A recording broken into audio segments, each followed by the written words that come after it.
lại có giúp đi sáng tay chiaអត់ណាម័យ អត់ណាមិនទៅជាគ្រឹះអញ្ចឹងដើម្បីឲ្យមានជាសមចូលរួមកាន់ខាងក៏ទៅយើងជាប្រជាពលរដ្ឋដែរយើងជាជាសមនេះយើងជួយថែសារណាស់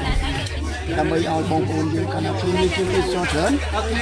បងប្អូនយើងនៅខេត្តសៀមរាបគាត់មានជីវិតល្អអញ្ចឹង